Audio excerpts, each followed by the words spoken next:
উসমান রাদিয়াল্লাহু তাআলা আনহু যখনই কবরের পাশে দাঁড়াতেন তখনই কাঁদতেন, এমন কাঁদতেন হাত্তা ইয়াবুল্লা লেহিয়াতাহু, তিনি তার দাড়ি ভিজিয়ে দিতেন, দুই চোখের পানি ঝরঝর করে চোখের দিয়ে দাড়ির উপর দিয়ে বহে নিচে নামত। তো তাকে বলা হতো যে তাজকুরুল জান্নাত ওয়ান নার ফালা তাবকি ওয়া তাবকি মিন হাজা, আপনি তো জাহান্নাম জান্নাতের কথা বলেন, তখন তো এত কাঁদেন না, কিন্তু কবরের কথা বললে এত কাঁদেন কেন? এইটা কি কারণ? তো আল্লাহ রাসূল উত্তরে বললেন, দেখেন, উসমান রাদিয়াল্লাহু তাআলা উত্তরে বললেন, দেখেন, আল্লাহর নবী বলেছেন, ইন্নাল কবর আউয়াল মানজিল মিন মানাজিলিল আখিরা, নিশ্চয় কবর মরার পরে প্রথম বিপদ। ফান্নাজা মিনহু ফাবাদা আইসর মিনহু, মানুষ যদি কবরে বেঁচে যায় তাহলে এর পরেরগুলো সহজ হয়ে যাবে। আর যদি মানুষ কবরে বাঁচতে না পারে, আইলা মেনজো মিনহু ফাবাদা আসাদ্দ মিনহু, কবরে বাঁচতে না পারলে পরে যত স্তর আছে সব আরো জটিল ও কঠিন হয়ে যাবে। কবর যত কঠিন, কিয়ামত তার চেয়ে অনেক বেশি কঠিন। কিয়ামত যত কঠিন, জাহান্নাম তার চেয়ে অনেক অনেক অনেক বেশি কঠিন। কবরই কত কঠিন তা বোঝানো কঠিন। রাসূল সাল্লাল্লাহু আলাইহি সাল্লাম বলেন, মানুষ যদি কবরে উত্তর দিতে না পারে তো যেই ফেরেশতা তাকে শাস্তি দিবেন সেই ফেরেশতা চোখে দেখে না, কানে শোনে না, দেখতে বিকট, সবুজ, কালো, নীল, ভয়াবহ, দেখতে আকৃতি ভয়াবহ, চোখে দেখে না, কানে শোনে না। এই ফেরেশতা তাকে মারবেন, তখনও চিৎকার করতে থাকবে। এই চিৎকার সারা পৃথিবীর জীবজন্তু, কীটপতঙ্গ, পদার্থ, জড় পদার্থ সব কিছুই শুনতে পাবে তার চিৎকার। এখান থেকে 50,000 কোটি কিলোমিটার দূরে যে বস্তু আছে সেও শুনতে পাই এই কবরের শাস্তি। কি দিয়ে আপনাকে আমি বুঝাতে পারি কবর কত কঠিন? এই ছেলে, ওই যে বাম দিকে কথা বলছে, ওরাই কি আসলে দেখাশোনা করছে নাকি? তো ওরা যদি কথা বলে দেখাশোনা করে তাহলে তার কথা কে শুনবে? যে কাল থেকে প্রোগ্রাম হচ্ছে, তো কিভাবে স্বেচ্ছাসেবক হিসেবে দায়িত্ব পালন করতে হবে এইটুকু বুদ্ধি হয়নি? তোমরা কি দায়িত্ব পালন করছো? আপোষে কথা বলছো কেন?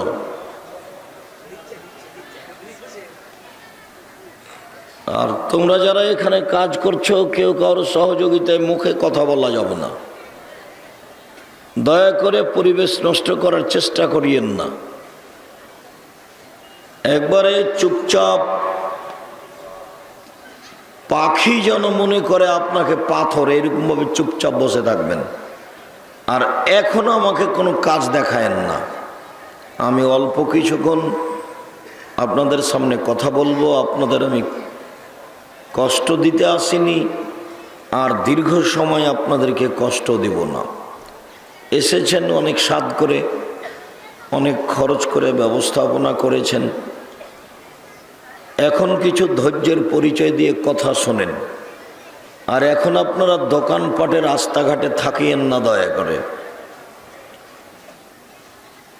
এখন রাস্তাঘাটে যদি হাঁটেন, চলাচল করেন, তখন আপনাকে আমি মানুষ মনে করব কি পশু মনে করব? তখন আমি কিছু বলবো, আপনি কষ্ট পাবেন, এটা আমি চাই না। আর খুব ভালোভাবে জানা আছে যে আমি কোরআন হাদিসের বাইরে কোনোদিন কথা বলিনি, বলবো না। আল্লাহর কসম, আল্লাহে আল্লাহর কসম, আমি 90 সাল থেকে নিয়ে এখন পর্যন্ত কোনোদিন অপ্রয়োজনীয় বাক্য বলিনি।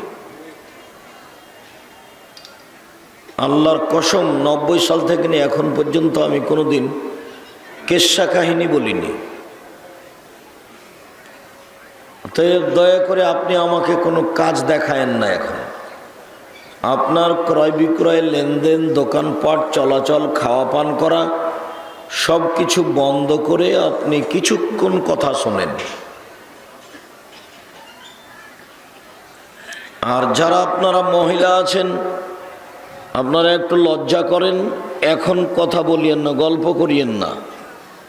আপনারা একটু মহিলা মানুষ সেখানে এসেছেন, একটু লজ্জা করেন না কেন? শরম করেন না কেন?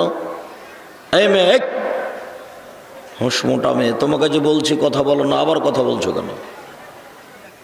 তুমি বুঝতে পারো না তোমাকে চুপ থাকতে বলছি? তোমার একটু লজ্জা হয় না কেন? তোমার একটু শরম হয় না কেন? তুমি মেয়ে মানুষ সেখানে এসে গল্প করো কোন সাহসে?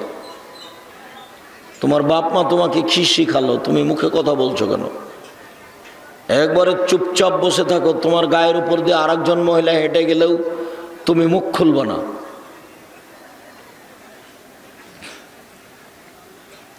কোনো কাজ দেখাতে চায় না আমার কাছে। আর এখন কোনো বাদাম, ফল কোনো কিছু খাবেন না। দয়া করে আপনি আমাকে কোনো কাজ দেখায়েন না, যেহেতু আপনার আমি কোনো কাজ দেখব না।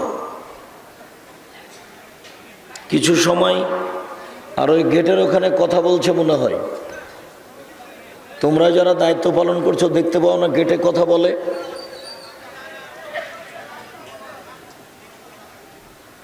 এই ছেলেরা, এই ওখানে এবং এইখানে দাঁড়াও, এই পিছনে মধ্যেখানে যেন কেউ আসতে না পারে। জাহান্নাম কিয়ামতের চেয়ে কঠিন, কবরের চেয়ে অনেক কঠিন। আল্লাহ তাআলা বলছেন, হাজি জাহান্নামুল্লাতী কুনতুম তুআদুন ইসলাউহা লিয়াওমা বিমা কুনতুম তাকফুরুন। এই সেই জাহান্নাম। দেখো দেখো দেখো, এই সেই জাহান্নাম। এটাকেই তোমরা অস্বীকার করছিলে। এখন ঢোকো তো সেটাতেই ঢোকো, প্রবেশ করো যেটাকে তোমরা অস্বীকার করছিলে। আবার আল্লাহ অন্য জায়গাতে বলছেন, হাজি জাহান্নামুল্লাতী কুনতুম বিহা তুকাযযিবুন। এইটাই সেই জাহান্নাম যাকে তোমরা অস্বীকার করছিলে। আফা সেহরুন হাজা, এইটা কি এখন জাদু মনে করছো? বলেছিলে যে কোরআন জাদু, বলেছিলে যে মোহাম্মদ জাদুঘর, বলেছিলে যে কোরআন গণকই কথা আর মোহাম্মদ গণক, আর বলেছিলে যে কোরআন কবিতা আর মোহাম্মদ কবি। অনেক কথাই বলেছ। এই জাহান্নাম কি এখন জাদু মনে হয়? আফা সেহরুন হাজা, দেখো তো এইটা কি এখন জাদু মনে হয়? আমলা তুবসিরুন, না এখনো দেখতে পাচ্ছ না? এটা মজাক করছেন আল্লাহ। হ্যাঁ বেটা, দেখো তো এটা কি এখন জাদু, না এইটা দেখতে পাচ্ছ না? দেখতে তো পাচ্ছি। ও তো সামনে খাড়ো করে বলছে যে ঢোকো, জাহান্নামে এখন প্রবেশ করে। এইটাই সেটা যেটাকে অস্বীকার করছিলে। তো দেখো তো এটা কি এখন জাদু, না এটা এখনো দেখতে পাচ্ছ না? এরপরে বলছে ইসলাউহা, প্রবেশ করো। ফাসবিরু আও লা তাসবিরু, এখন থাকো আর না থাকো তাতে আসে যায় না। ধৈর্য ধারণ করো আর না করো তাতে আসে যায় না। তুমি ধৈর্য ধারণ করলেই কি জাহান্নামে, আর না করলেই কি? সব ব্যঙ্গ করা হচ্ছে। জাহান্নাম খুব ভয়াবহ জায়গা। আবু হুরায়রা রাদিয়াল্লাহু তাআলা আনহু বলেন, লাম্মা খালাকাল্লাহু তাআলা নারা, যখন আল্লাহ জাহান্নামকে রেডি করলেন, বানালেন, তখন আল্লাহ জিবরাইলকে বললেন, জিবরাইল ইযহাব ইলাইহা ইযহাব ইলান নার ফানজুর ইলাইহা, জিবরাইল জাহান্নামের পাশে যাও, জাহান্নাম একটু দেখো কেমন হয়েছে। ফাযাহাবা ওয়া নাযারা ইলাইহা, জিবরাইল জাহান্নামের দিকে গেলেন এবং তা দেখলেন। দেখার পরে বলছেন ওয়া ইজ্জাতে ওয়া ইরতিফায়ে মাকানে, তোমার সম্মানের কসম, তোমার ইজ্জতের কসম, হায় হায় হায় হায় হায় হায়, করেছ কি? লা ইয়াদখুলু আহাদুন, আল্লাহর কসম, কে এর ভিতরে প্রবেশ করবে না। ইয়াকুলু বাজুলা বাজান, কিছু অংশকে ধরে খাচ্ছে। জাহান্নামের একদিক আর একদিকের আগুনকে ধরে খাচ্ছে। হায় হায়, করেছ কি তুমি? এতে কেউ যাবে না, কেউ প্রবেশ করবে না। তখন আল্লাহ আবার বলছেন, জিবরাইল যাও, এবার জাহান্নাম দেখে আসো। এবার জিবরাইল জাহান্নাম দেখে ফিরে এসে বলছে, তোমার মর্যাদার কসম, তোমার ইজ্জতের কসম, লা ইয়াবকা আহাদুন ইল্লা দাখালাহা, কেউ বাকি থাকবে না, সবাই যাবে, সবাই যাবে, কেউ বাকি থাকবে না। ফালাম্মা হাফাদা বিশাওয়াত, ইতিমধ্যে জাহান্নামকে প্রবৃত্তি মনের ইচ্ছা দ্বারা ঘেরে দেওয়া হয়েছে। ইতিমধ্যে প্রবৃত্তি মনের ইচ্ছা দ্বারা ঘেরে দেওয়া হয়েছে। তখন জিবরাইল বলছেন যে আদমের ছেলে মেয়ে কি মনের বিরোধিতা করতে পারবে? জিবরাইলের ধারণা যে আদমের ছেলে মেয়ে মনের বিরোধিতা কেউ করতে পারবে না, অতএব সবাই জাহান্নামে যাবে। এটা জিবরাইল বললেন, হাদিস বুখারী মুসলিম। তার মানে আমরা দাড়ি চাঁচবো, দাড়ি কখনো ছাড়তে পারবো না, ভালো, এটা জিবরাইলের হিসাব। তার মানে দাড়ি চাঁচবো, এটা হলো মনের খেয়াল, তার নাম মনের খেয়াল। প্যান্টটা টাকনুর নিচে রাখবো, এটার নাম মনের খেয়াল, মনে চাই, তার নাম মনের ইচ্ছে। দোকানে বসে আড্ডা পিটবো, মানুষের বদনাম করব, গীবাত করব, দল করব, পার্টি করব, এইটা মানুষ করবে, এইটার বিরোধিতা করতে পারবে না, এটা জিবরাইলের খেয়াল। সুদ খাবে, ঘুষ দিবে, এটার বিরোধিতা করতে পারবে না, এটা জিবরাইলের খেয়াল।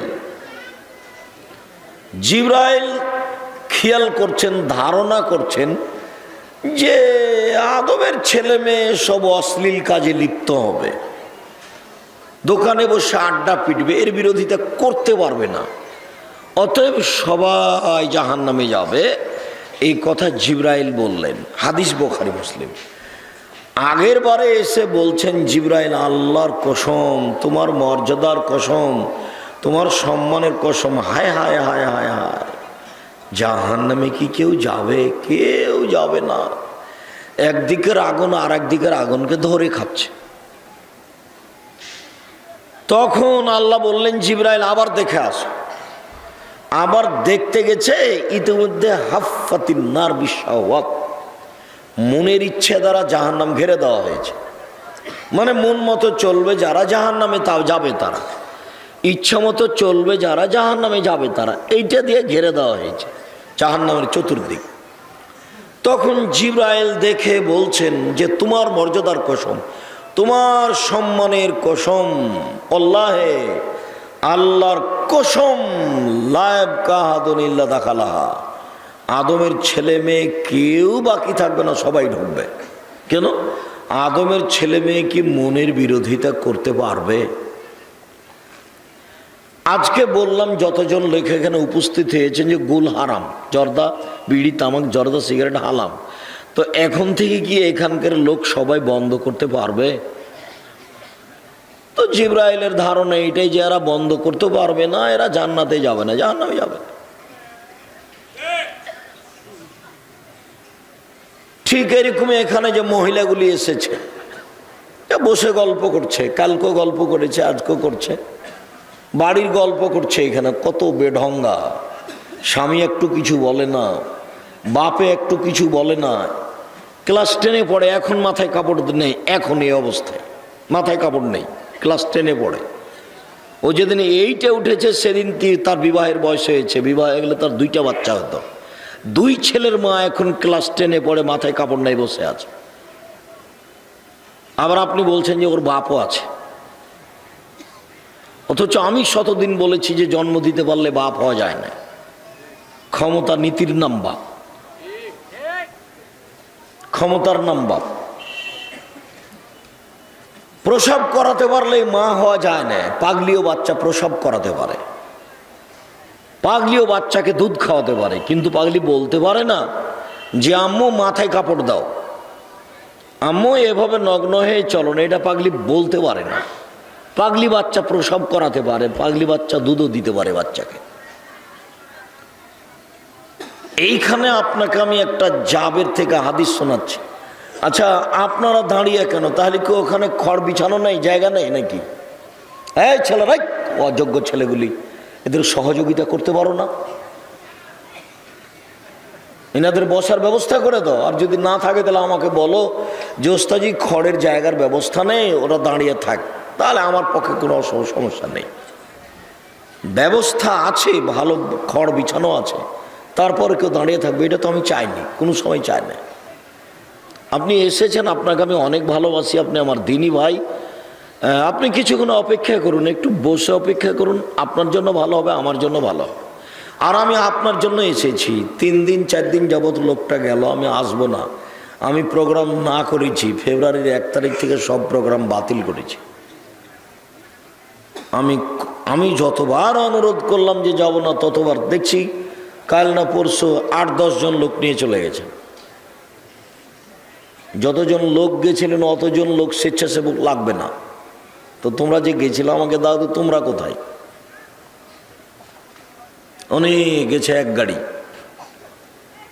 তো আমি বললাম যে আচ্ছা ঠিক আছে, আমি আপনাদের সামনে উপস্থিত হব ইনশাআল্লাহ। তা আমি চলে এসেছি। তো আমি এই যে এটা মাথায় কাপড় দিয়ে নাই, এটা আপনাকে আমি কষ্ট দিতে চাইনি। আমি বলতে চাচ্ছি যে আসলে বাপ যদি হন তো বাপ হওয়া ভালো, বাপের মতো হন। মা যদি হন তো মা হওয়া ভালো, মায়ের মতো হন। বেঢঙ্গা মা হয়েছেন কেন? যে ছেলে মেয়ের ঠিক মতো লালন পালন করতে পারে না, দেখবেন একটু মা কি জিনিস। জাবের বলছেন যে আমরা এক যুদ্ধ থেকে রাসূলের সাথে আসছিলাম, এখন মদিনায় ঢুকবো, এরকম সময় আল্লাহ রাসূল বলছেন সবাই এখানে অবস্থান করো, আমরা সকালে মদিনায় প্রবেশ করব। তো আমি জাবের বলছি, আল্লাহর নবী, আমি নতুন বিবাহ করেছি, আমাকে বাড়ি যেতে দেন। তখন আল্লাহ রাসূল আমাকে বলছেন, জাবের তুমি নতুন বিবাহ করেছ, বিকরা নাম সাইয়েব, তো নতুন যে বিবাহ করেছ কুমারী মেয়ে বিবাহ করেছ না তালাক প্রাপ্তা মেয়ে বিবাহ করেছ? তখন জাবের বলছেন, সাইয়েব, আল্লাহর নবী আমি তালাক প্রাপ্তা মেয়ে বিবাহ করেছি। ওর আগে বিবাহ হয়েছিল, ওর স্বামী ছেড়ে দিয়েছে, ওকে আমি বিবাহ করেছি। তখন আল্লাহর নবী বলছেন, হাল্লা বিক্রান্ত বোকা, আরে তুমি একটা কুমারী মেয়ে কেন বিবাহ করলে না? তুমি তার সাথে খেলতে, ও তোমার সাথে খেলতো। আরে তুমি একটা অবিবাহিতা মেয়ে কেন বিবাহ করলে না? তুমি তার সাথে খেলতে, ও তোমার সাথে খেলতো। আল্লাহ রাসূল যা বললেন এদিক থাক। এখন দেখেন জাবের কি বলছে। এই ছেলে, এই কথা ধরে রাখি, এটা তোমার মায়ের জন্য জরুরি, শুধু তোমার মাকেই বলছি। এখন তোমার বোনটা এখানে মাথায় কাপড় না দিয়ে বসে আছে, এটা তোমার মায়ের কারণে ঘটেছে। তোমার মা বাচ্চা প্রসব দিতে পারে, তবে ও মা হতে পারেনি, ও জানেই না মা কাকে বলে।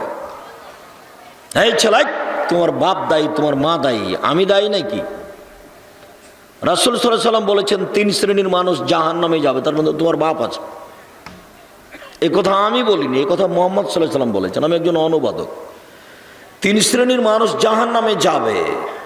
আবার বলছেন এভাবে, সালাসাতুন লা তাদখুলুনাল জান্নাতা আবাদা, 3 শ্রেণীর মানুষ কখনো জান্নাতে যাবে না, এভাবে বলছে। আমি কি করি? আমি তো অনুবাদক, কখনো যাবে না। এক মধুমেনুল খামর, যারা নিয়মিত বিড়ি, তামাক, জর্দা, সিগারেট, গুল, নেশাদার দ্রব্য খায়, পান করে, তারা জান্নাতে যাবে না। আর কেউ যদি বলে আব্দুর রাজ্জাক সাহেব বিড়ি, তামাক, জর্দা, সিগারেট, গুল কি হারাম, এগুলো নেশাদার বস্তু, আপনি কিভাবে বলেন? কোথায় লেখা আছে বিড়ির কথা? তো কোরআন মাজিদে, হাদিসে যদি তোমার বিড়ির কথা লেখা থাকে, বিড়ি, সিগারেট, জর্দা, গুল, ইয়াবা, হিরোইন, তাহলে এইভাবে পৃথিবীতে যত মদ জাতীয় জিনিস আছে তাতে লিখতে লিখতে লিখতে লিখতে তাহলে একটাতে কোরআন মাজিদ হয়ে যাবে গো। তাহলে আরগুলো কি করবে, কেমন করে কি হবে? তাহলে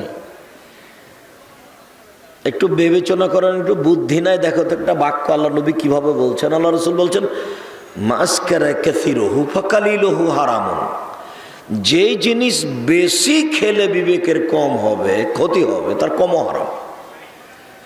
কোনো জিনিস 2 কেজি 1 কেজি খেয়ে নিলে যদি বিবেকের ক্ষতি হয়, তাহলে সেই জিনিসের একটা কণাও হারাম। তো তুমি এখন সিগারেট 200 সিগারেটকে ভাঙো, খুলো, যে 200 সিগারেটে যা মশলা আছে তাই একজনকে খাইয়ে দাও, তারপর দেখো তার বিবেকের ক্ষতি হয় কিনা।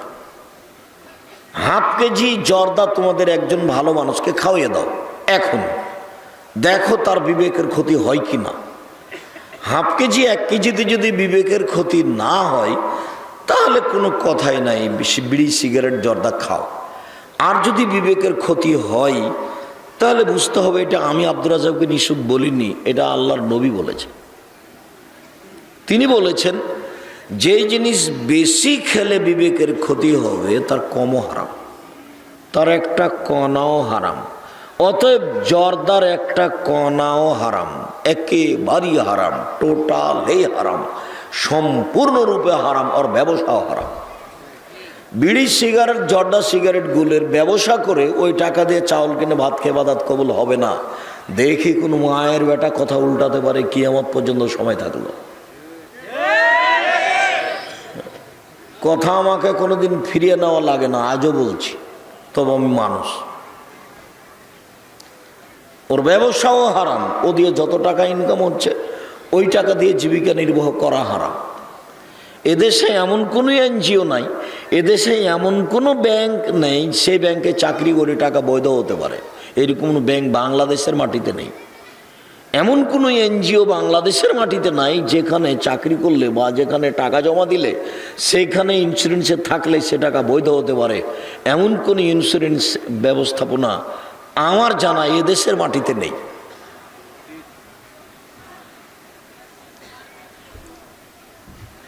%100 ওরা বলেছিল জিজিএন, ওই ডেস্টিনি কত বিরুদ্ধে যে আমার বললো, আমার পা কেটে নেবে, আমার মামলা করতে গেছে, কত কি। আমি বলছি এ বেটা, তুই যেদিন আমার জন্য একটা গাছ কিনে কেটে নিয়ে আসতে পারবি চট্টগ্রাম থেকে, সেদিন তোর ডেস্টিনি বৈধ বলবো। আর চট্টগ্রাম থেকে গাছটা কিনে নিয়ে আসা না কেটে নিয়ে আসার যাতায়াত খরচ আমি দেব, অন্তত এইটা পারবো ইনশাল্লাহ। কোথায় কোন ইন্স্যুরেন্স, সব হারাম। অতএব বিড়ি, তামাক, জর্দা, সিগারেট, গুল হারাম। 2 আর রাজলাত মিনান নিসায়ে, পুরুষের বেশধারী নারীরা কেউ জান্নাতে যাবে না। যারা পুরুষের জুতা স্যান্ডেল পরে, যারা পুরুষের শার্ট প্যান্ট পরে, এইখানে শত মেয়ে কত মেয়ে আছে, এইখানে হয়তো বা পায়জামা সালোয়ার পরে এসেছে কিন্তু বাড়িতে প্যান্ট পরে, বাজারে যাই যখন নগা যায় তখন প্যান্ট পরে যায়, এখন বসে আছে। শুধু ওর লজ্জা নয়, ওর বাপেরও নয়, বাপ বেটি লজ্জা বেঁচে খেয়েছে, মা বেটি লজ্জা বেঁচে খেয়েছে। এই মেয়ে, তোমার বাপ মুসলমান হলে এরকম করে কেন? তুমি মনে করো কি তোমার বাপ তোমাকে কিছু বলে না সেই জন্য মনে করেছো আমি আব্দুর রাজ্জাক তোমাকে হিসাব করি? তোমার বাপকে হিসাব করি না, তোমার মাকে হিসাব করি না, তোমার জাতিকে হিসাব করি না, তোমার শিক্ষক মণ্ডলীকে হিসাব করি না, তোমার বিশ্ববিদ্যালয়কে আমি হিসাব করি না। আমি কোনোদিন ওটা হিসাবই করিনি, ধর্তব্যে রাখিনি তোমার শিক্ষককে, আমি তোমার বাপ মাকে আমি ধর্তব্যে রাখিনি, ও বাপ মাই নয়।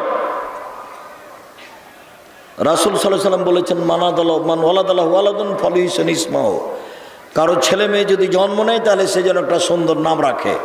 ওয়াদাবাহু, সুন্দর যেন শিষ্টাচার শিখিয়ে দেয়। সুন্দর না রেখে তোমার নাম রত্না, বলো তোমার বাপ ভালো মানুষ। কে বলেছে?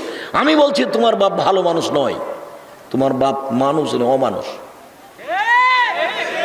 তোমার বাপ জিজ্ঞাসা করতে পারে না জাতিকে যে বেটির নাম কি রাখতে হবে? তোমার বাপ কি দেশ মেরে খেয়েছে? আলেমুলামা মেরে খেয়েছে, যেতে পারো তো যে কি নাম রাখতে হবে। তোমার নাম রত্না, কি শেখাতে পারে তোমার বাপ তোমাকে? কি শিখাতে পারে তোমার মা তোমাকে? নিজেকে মুসলমান মনে করো, নিজে মুসলমান মনে করো কেন? হিসাব পাও না কিভাবে চলতে হবে, খেতে হবে, থাকতে হবে। পুরুষের বেশধারী নারী জান্নাতে যাবে না। যারা পুরুষের জুতা স্যান্ডেল পরে, যারা পুরুষের শার্ট প্যান্ট পরে, যারা পুরুষের পোশাক পরে, যারা মাথার চুল ছোট করে, যারা সামনের চুল ছোট করে, এরা পুরুষের বেশধারী নারী, এরা জান্নাতে যাবে না। আমি বলিনি এই কথা, আমি একজন অনুবাদক। মুহাম্মদ সাল্লাল্লাহু আলাইহি ওয়াসাল্লাম এই কথা আজ থেকে 1450 বছর পূর্বে বলেছে। আর দায়ুস জান্নাতে যাবে না। দায়ুস কে? দায়ুস তোমার বাপ। তুমি মাথায় কাপড় দিয়ে না, তুমি হচ্ছে, তোমার বাপই হচ্ছে দায়ুস। এটা তো আমি বলিনি, আল্লাহ রাসূল বলছে না। দায়ুস আল খাবাস, দায়ুস হচ্ছে সেই যে তার বাড়িতে বেহায়াইর সুযোগ দিয়েছে। দায়ুস হচ্ছে সেই যে তার বাড়িতে বেহায়াইর সুযোগ দিয়েছে। তোমার বাপ কখনো জান্নাতে যাবে না। তাহাজ্জুদ পড়লে, হজ করলে, চিল্লা দিতে গেছে লন্ডন, চিল্লাই গেছে। বেটি ঢাকা বিশ্ববিদ্যালয়ে পড়ে, মদখোরের সাথে গল্প করে, আর মদখোর ওর বেটির উরু রানের উপরে মাথা রেখে ঘুমিয়ে থাকে, আর বাপ চিল্লা দিতে গেছে লন্ডন। ধর্ম এরকম পাগল হয়ে গেছে। ধর্ম কি হয়ে গেছে? পাগল হয়ে গেছে। আর চট্টগ্রাম আর সিলেটে এমন একটা ব্যাপার যে উকিল বাপই নাকি বাপ সেদিন থেকে। এখন বাপের সাথে আর কোনো যোগাযোগ নেই। উকিল বাপ যাবে বেটির বাড়ি, ওই বেটি আবার উকিল বাপের বাড়ি আসবে, ও নাকি বেটি হয়ে গেছে। কিভাবে কি বাজে হইলো? পাগল হয়ে গেছে ধর্ম। বিবাহতে উকিল বাপ লাগে, উকিল বাপই হারাম। উকিল বাপ শব্দ বিবাহতে হারাম। যেমন আমি বলেছি যে ওই কাজীর খাতাতে 4 জন সাক্ষীর কথা আছে, 4 জন সাক্ষী। আরে 4 জন সাক্ষী লাগে জেনা প্রমাণ করতে,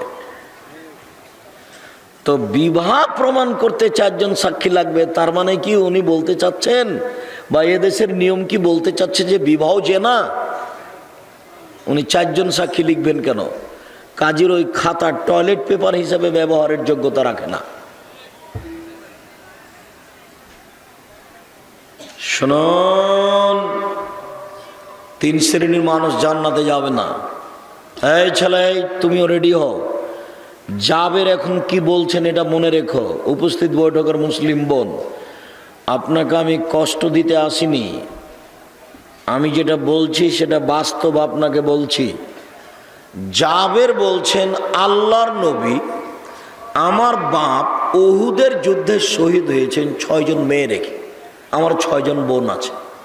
আল্লাহর নবী আমার বাপ ইন্তেকাল করেছেন, শহীদ হয়েছেন 6 জন মেয়ে রেখে, আমার 6 জন বোন আছে। তো আমি আমার বোনদের বয়সের মেয়েকে বিবাহ করতে চাইনি। না না না না না, আমার বোনদের বয়সের মেয়েকে আমি বিবাহ করব না। 4টা কারণে। এক, লেতুয়াত দেওয়া হন না, আমার বউ যেন আমার বোনদেরকে শিষ্টাচার শেখাতে পারে। তার মানে তোমার মা তোমাকে আর তোমার বোনকে কি শিখাবে? শিষ্টাচার শিখাবে। 1। 2, বলে তুয়াল্লেমা হন না, আমার বউ যেন আমার বোনদেরকে বিদ্যা শিখাতে পারে। 3, বলে তুরাজ্জেলা হন না, আমার বউ যেন আমার বোনদের মাথার চুল চিরুনি করে দিতে পারে।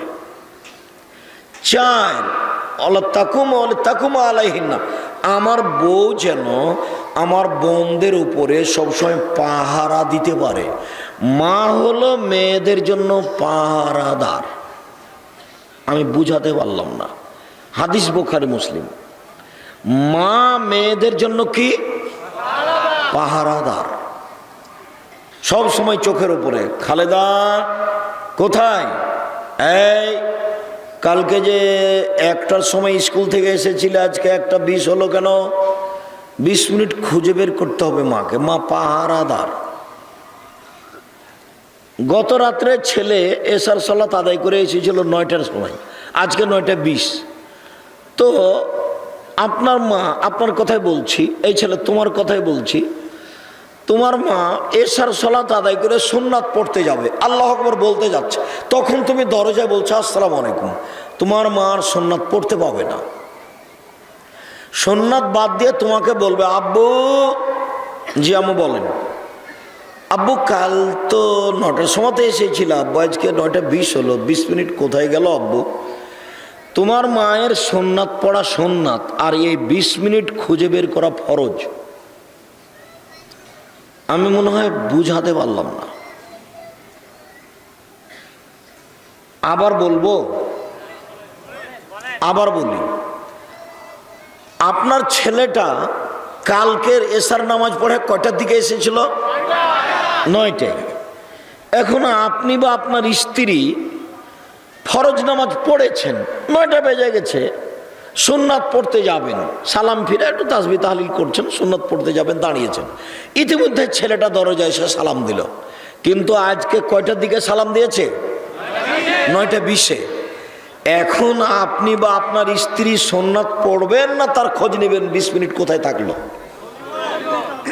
20 মিনিট খোঁজ নেবেন, এটা ফরজ। আর যে সুন্নাত পড়বেন এটা হলো সুন্নাত। বুঝাতে পারিনি? এরই নাম মা হলো পাহারাদার। মা শিষ্টাচার শিখাবে। আরে মাই তো শিষ্টাচার জানে না। মা কত বেঢঙ্গা বেয়াদব মহিলা। মা তার ছেলেকে চুপাচ্ছে ওই মোবাইলের দিয়ে, কার্টুন দিয়ে, কার্টুন ধরে আছে। দেখুনি তোমাদের চোখে পড়ে না? আব্দুর রাজ্জাক সাহেব, আমাদের চোখে পড়া মানে কি? আমার মাকে দেখছি যে কার্টুন দেখিয়ে ছেলেকে কি করছে। তো আল্লাহ কি তোমার মায়ের দুধকে নষ্ট করে দিয়েছে? এই বোকা ছেলে, বাচ্চাকে চুপ হতে হয় কি দিয়ে? দুধ দিয়ে। মা বাচ্চাকে এতদিন যাবৎ কি দিয়ে চুপালো? তোমার বাচ্চারা তো 10-12 ভাই বোন, তোমার মায়ের 12-14টা ছেলে মেয়ে। তোমার মা, তোমার বাপ চাচারা 12-14 ভাই বোন, তোমার দাদির সবকে তোমার দাদি কি কার্টুন দেখিয়ে চুপিয়েছে না দুধ খাইয়ে চুপিয়েছে? দুধ খাইয়ে চুপিয়েছে। তো তোমার মার একটাই বাচ্চা, তো কত খাওয়ার ব্যবস্থা, তবুও কেন ও কার্টুন দেখাচ্ছে? কোন বেঢঙ্গা মহিলা ও? মানুষ কার্টুন দেখিয়ে বাচ্চাকে চুপাচ্ছে। আশ্চর্য কথা। কিসের শিষ্টাচার? কিসের শিষ্টাচার? শিষ্টাচার কি জিনিস তোমার মা পেশাব পায়খানায় জানে না। তোমার নানা তোমার মায়ের বিবাহ দিয়েছে, স্বামীর কাছে গেছে, তাই বাচ্চা হয়ে গেছে। তোমার মা মাই নয়, ও মা হতে পারেনি। শিষ্টাচার শিখাবে। এক, আমার বউ আমার বোনদেরকে শিষ্টাচার শিখাবে। 2, আমার বউ আমার বোনদেরকে বিদ্যা শিখাবে। 3, আমার বউ আমার বোনদের মাথার চুল চিরুনি করে দিবে। 4, আমার বউ আমার বোনদের উপরে পাহারাদার হিসাবে থাকবে। এই জন্য আমি আমার বোনদের বয়সের মেয়েকে বিবাহ করিনি, আমি একটু বেশি বয়সের মেয়ে বিবাহ করেছি। আমি কি বুঝাতে পেরেছি? জাবেরের কয়জন বউ? এক হাদিসে এসেছে 9 জন, একটাতে এসেছে 8 জন, একটাতে এসেছে 7 জন। সব হাদিসগুলি বুখারী মুসলিম। একটাতে 6 জন এসেছে। তো এই এতগুলো ছেলে মেয়ে রেখে তার বাপ কি হয়েছে? শহীদ হয়ে গেছে। তখন ও চিন্তা ভাবনা করলো যে আমার বোনদের বয়সের একটা মেয়েকে আমি বিবাহ করব না, এমন একটা মেয়ে বিবাহ করব যে আমার বউ যেন আমার বোনদের জন্য মায়ের কাজ করে, মায়ের। তো এইটা তোমার ছোট ভাই যে তোমার পাশে বসে আছে, এটা তোমার ছোট ভাই। দেখো তার প্যান্টটা টাকানোর নিচে আছে। এই প্যান্টটা তোমার মা রোজ সাফ করে শুকায়। তোমার মায়ের চোখে পড়ে না যে বাচ্চার প্যান্টটা টাকানোর নিচে আছে? বলে এ মা না কি অন্য কিছু? এ মাও নয়, এ খালাও নয়।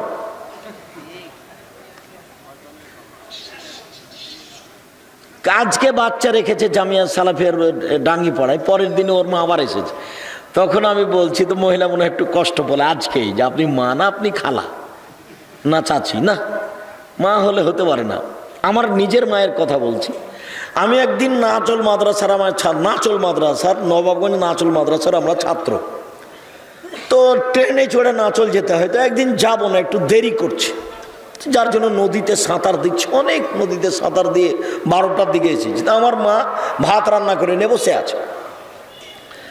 তখন আমার মা বাড়িতে ঢুকতে আমাকে বলছে যে তাড়াতাড়ি খেয়ে নে, বের হ, দেরি করে আসলি কেন, এত দেরি হয়ে গেল। তো আমি বলছি যাব না, ভাতে বসেছি আমি। কিন্তু আমি বলছি আজকে যাব না, কাল যাব।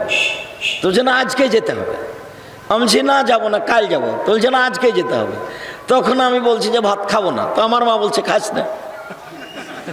তা আমি উঠে গেছি। এখন উঠে আমি ব্যাগটা নিয়েছি, বের হবো। তখন আমার মা বলছে যে টাকা নেই। তা আমি বলছি টাকা নিব না। তো বলছে টাকা নিস নে, যা। আরে না খেয়ে টাকা না নিয়ে বের হয়ে গেলাম, তো আমার মা নরম হলো না? অবাক, আজও আমার মা আছে। টাকা ছাড়াই, ভাত ছাড়াই বের করে দিল, কিন্তু আমার মা নরম হলো না, একটুকু নরম হলো না। আমার আজও মনে পড়ে দিনের মতো সেই ঘটনা। নরম হয়নি। কাল বাচ্চা রেখেছে, আজকে যখন আবার আনতে এসছে, তখন আমি বলছি যে আপনি মা নন, বলেই যান।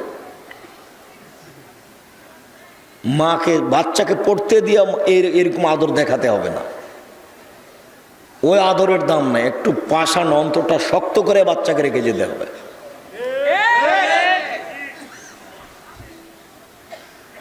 সম্মানিত দিনী ভাই বোন, এই ছেলে তুমি মনে রেখো, তোমার মায়ের জন্য 4টা কাজ। আমি আগের দিকে যাচ্ছি। 1, শিষ্টাচার। তোমরা বাম হাতে তোমার ছোট ভাই খায়, তোমার মা একবারও কিছু বলো না, তোমার মাকে খারাপও লাগে না। অথচ বাম হাতে কে খায়? শয়তান। তোমার বাড়িতে একটা মোবাইল আছে, রিং হয়, তুমি অন করে দে, বলো আসসালামু আলাইকুম। আসসালামু আলাইকুম না বলে বলছো হ্যালো, হ্যালো বলে কুকুরকে ডাকে। তোমার মা কিছুই মনে করে না, তোমার মার কাছে এগুলো কোনো কিছু ব্যাপারই নয়। আরে তোমার মা তো তোমার ছোট ভাইকে কার্টুন দেখিয়ে চুপায়, তোমার মার কাছে গেলে কি হবে? সম্মানিত দিনী ভাই বোন, বলছিলাম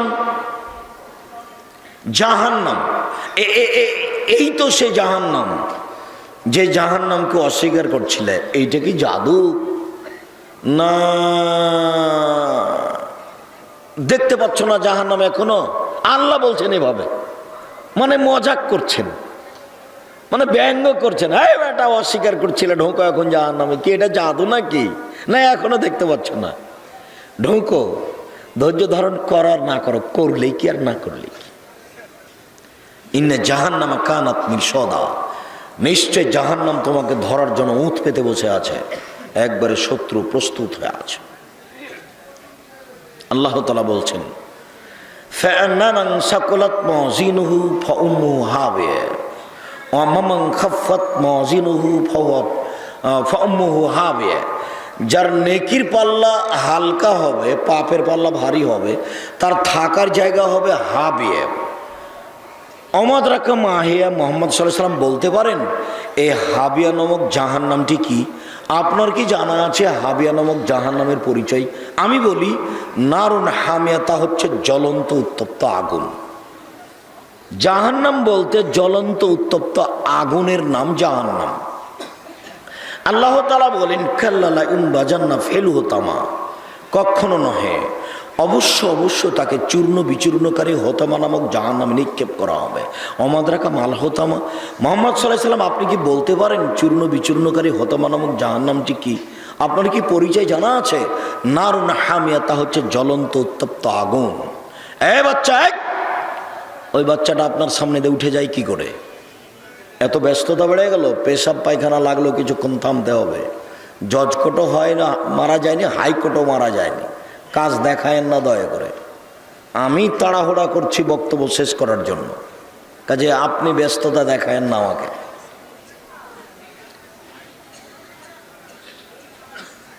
মহান আল্লাহ বলেন সাউসলিহে সাকার, অচিরে আমি তাকে সাকার নামক জাহান্নামে নিক্ষেপ করব। অমাদ্রাকা মা সাকার। মুহাম্মদ সাল্লাল্লাহু আলাইহি ওয়াসাল্লাম আপনি কি বলতে পারেন সাকার নামক জাহান্নামের পরিচয়? আমি বলি লা তুবকি ওয়া লা তাজার, সাকার এমন একটি জাহান্নাম, যে জাহান্নাম মানুষকে ছাড়বেও না, যে জাহান্নাম মানুষকে মারবেও না। আল্লাহ জাহান্নামের পরিচয় দিচ্ছেন। আল্লাহ তাআলা বলছেন, ওয়াইদিল মউতু মিন কুল্লি মাকানিন ওয়া মা হুয়া বিবাইয়্যিত। জাহান্নামে মানুষের মরণ মানুষকে চতুর্দিক থেকে ঘিরে ধরবে, কিন্তু মরবে না। লা ইয়ামুতু ফিহা ওয়া লা ইয়াহইয়া। জাহান্নামে কেউ মরবেও না, জাহান্নামে কেউ বাঁচবেও না। তাহলে এটা কেমন জায়গা হলো? জাহান্নাম এমন একটি জায়গা যেখানে মানুষ মরেও না, যেখানে মানুষ বাঁচেও না। আবু হুরায়রা রাদিয়াল্লাহু তাআলা আনহু বলেন, রাসূল সাল্লাল্লাহু আলাইহি ওয়াসাল্লাম বলেছেন, ইন্না সাকরাতাল লাযীমুল তুলকা মিন শাফিরি জাহান্নাম। একটা বিশাল পাথর, 1 কোটি মণ ওজনের পাথর একটা যদি জাহান্নামের মুখের উপরে ছেড়ে দেওয়া হয়, তাহলে নিচে পৌঁছিতে সময় লাগবে 70 বছর। 1 কোটি মণ ওজনের একটা পাথর যদি 1 ঘন্টা যায়, কত যেতে পারে? যদি 1 দিন নিচে যায়, কত কিলো যেতে পারে? যদি 1 মাস নিচে যায়, কত কিলো যেতে পারে? যদি 1 বছর নিচে যায়, কত কিলো যেতে পারে? যদি 70 বছর নিচে যায়, তাহলে কত কিলো যেতে পারে? আপনি বলতে পারেন জাহান্নাম কত গভীর? কেউ জানে না, কেউ বলতেও পারবে না, কেউ কলম দিয়ে হিসাব আনতে পারবে না জাহান্নাম কত গভীর। আর একটা কথা এখানে মনে রাখেন, আল্লাহ বলছেন, ইন্নাল মুনাফিকিনা ফি দারকিল আসফালি মিনান নার। হিন্দুরা জাহান্নামে যাবে, তবে নিচে থাকবে, এই কথা আল্লাহ বলেননি। ইহুদিরা জাহান্নামে যাবে, তবে নিচে থাকবে, এই কথা আল্লাহ বলেননি। খ্রিস্টান জাহান্নামে যাবে, তবে নিচে থাকবে, এই কথা বলেননি। আল্লাহ বলছেন যারা মুনাফেক তারা নিচে যাবে, সবচেয়ে নিচে। মুনাফেককে দোকানে বসে আড্ডা পিটে বদনাম করে যে, মুনাফেককে মিথ্যা কথা বলে যে,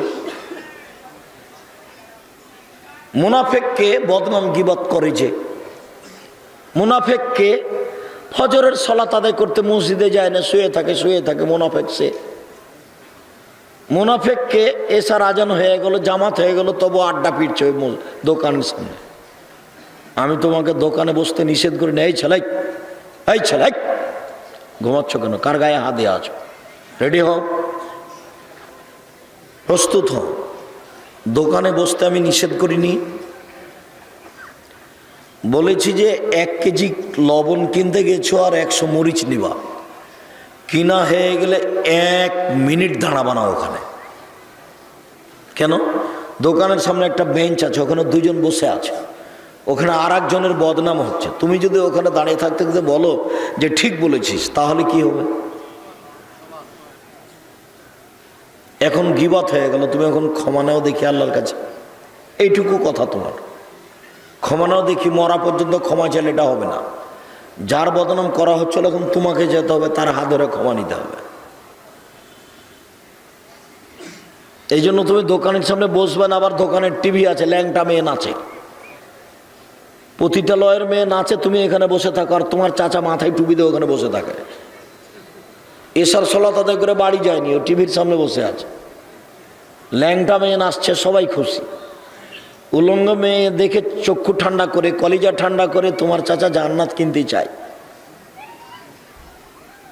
আর তোমার মোবাইলও দিন রাত ল্যাংটা মেয়ে নাচে। তোমাকে আমি কত কঠোরভাবে নাকচ করেছি। দেখো, নিজেকে মানুষ মনে করো, পশু মনে করো না। বোঝে না ওরা অন্তর আছে, বোঝে না। দেখে না ওরা চক্ষু আছে, দেখে না। শোনে না ওরা কান আছে, শোনে না। উলাইকা কালানাম, তারা পশু প্রাণীর মতো, তারা গরু ছাগলের মতো, তারা কুকুর শ্রীগালের মতো। বাল হাজাল, বরং তার চেয়ে খারাপ। নিজেকে কুকুর শ্রীগাল মনে করিয়েন না, মানুষ মনে করিয়েন। ওরা কুকুর শ্রীগালের চেয়ে খারাপ। আব্দুর রাজ্জাক সাহেব, কুকুর শ্রীগালের চেয়ে খারাপ কে? কুকুর শ্রীগালের চেয়ে খারাপ তোমার বাপ। দেখেন, আপনাকে অনেক ভালোবাসি, আমার বাপ কুকুর শ্রীগালের চেয়ে খারাপ, এ কথা বললে খুব কষ্ট পাই। আমি তোমার বাপকে কুকুর শ্রীগাল বলতে চাইনি, আমি এটা বলতে চাই না। তো তোমাদের বাড়ি হলো নওগাঁ গাংজুয়ার গ্রামে। তো তোমার দাদা মরা 10 বছর হলো। এই ছেলে, তোমার দাদা মরা কতদিন হলো? 10 বছর হলো। তো যে জমি 5 বিঘা রেখে গেছে তোমার দাদা, এই জমির ভাগ তোমার বাপ সকালে নিবে, আর তোমার ফুফু বিকেলে নিবে, এরকম না একসাথেই নিবে। তো 10 বছর হলো মরা, কই তোমার বাপ যে তোমার ফুফুকে জমি দেয়নি? তোমার বাপ কুকুর সিরিয়ালের চেয়ে খারাপ যদি আমি প্রমাণ করতে না পারি তা আমি বক্তব্য দিব না। তোমার বাপকে কালকে বলিও যে আব্বা ভাগ্য নিয়ে এসেছি, ভাগ্য ছেড়ে আসেনি, ভাগ্য আমার সাথে আছে। ভাগ্যে যদি জমিদারি থাকে আব্বা তো জমিদারি করেই খাবো, আর ভাগ্যে যদি ভিক্ষে চাওয়া থাকে তো ভিক্ষে চেয়ে খাবো, ফুফুর জমি খাবো না। আপনি আজকে সন্ধ্যা হতে হতে ফুফুর জমি ফিরিয়ে দেন, ফুফুর জমি খেয়ে জীবিকা নির্বাহ করব, এই ভাগ্য নিয়ে আমি আসিনি। প্রয়োজন আমি ভিক্ষে চেয়ে খাবো, তবে ফুফুর জমি খাবো না। এটা তোমার বাপকে বলতে পারবে না? তোমার বাপের আরো স্বভাব একটা বলি, তোমার বাপের স্বভাব কত খারাপ। তোমার ফুফু যখন জমির কথা বলেছে তোমার বাপকে, তখন তোমার বাপ চিলে উঠে বলেছে, হ্যাঁ জমি নিয়ে যা, তাহলে আর কোনোদিন আসিস না, আর আসবি না এই বাড়িতে। এটা তো বগুড়ার পাশে। নওগাঁ মানে কার পাশে? বগুড়ার পাশে। বগুড়া মানে কোনোদিনই দিবে না বোনকে জমি।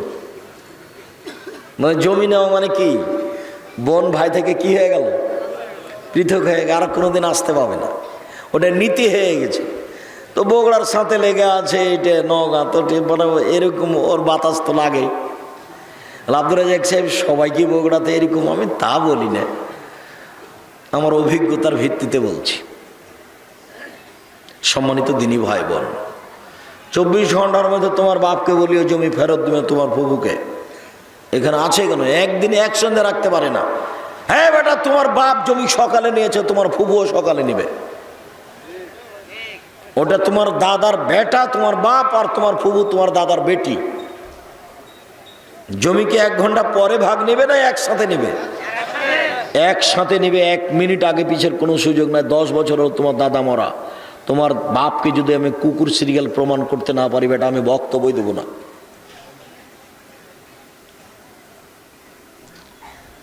হকটা বুঝে চলার চেষ্টা করো। মুনাফিক যে সেই জাহান্নামের নিচে থাকবে। দোকানে আড্ডা পিটো না, জাহান্নামের নিচে যেতে হবে। মুনাফিকই করো না। আজান হওয়ার সাথে সাথে এশার সালাত আদায় করতে যাবে, এশার সালাতে যেতে পারে না যে সেই মুনাফিক। ফজরের সালাতে যেতে পারে না যে ল্যাব গায়ে দিয়ে শুয়ে থেকে যায় সেই মুনাফিক। আমি বলিনি এ কথা, কে বলেছেন? মুহাম্মদ সাল্লাল্লাহু আলাইহি ওয়াসাল্লাম বলেছেন। আমার বলার কি আছে এত কঠিন কথা? আমি এত কঠিন করে বলার সাহস পাবো কোথায়?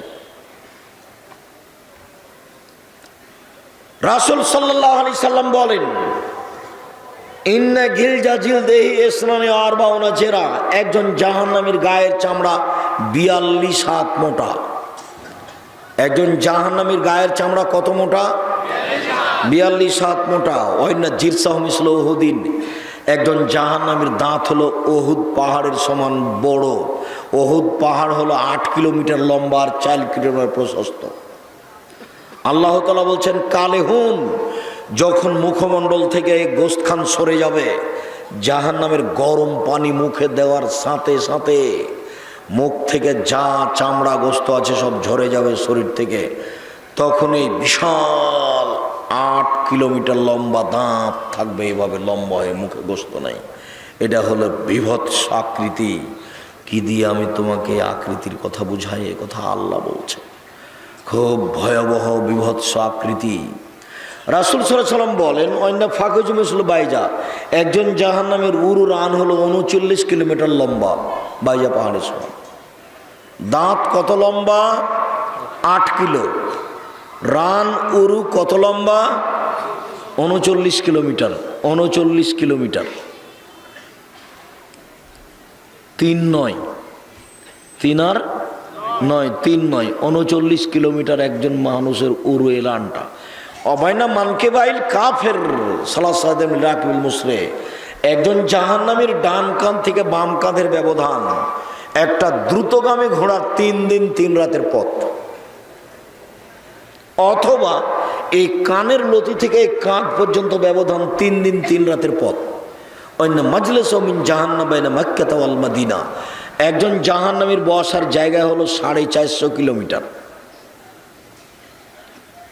একজন জাহান্নামীর বসার জায়গা যদি 450 কিলোমিটার হয়, আর প্রতি 1999 জন লোক যদি জাহান্নামে যায়, প্রতি 1999 জন লোক যদি জাহান্নামে যায়, তাহলে পৃথিবীর জন্ম থেকে যত মানুষ এসেছে, যত মানুষ আছে, যত মানুষ আসবে, এতগুলো মানুষের যদি 1999 লোক জাহান্নামে যায়, তাহলে কত মানুষ জাহান্নামে যাবে? জাহান্নাম কত বড়! আল্লাহর নবী বলছেন, সমস্ত মানুষ আর সমস্ত জিন যদি একসাথে জাহান্নামে ঢোকে, তো দরজাতে ঢুকতে অসুবিধা হবে না।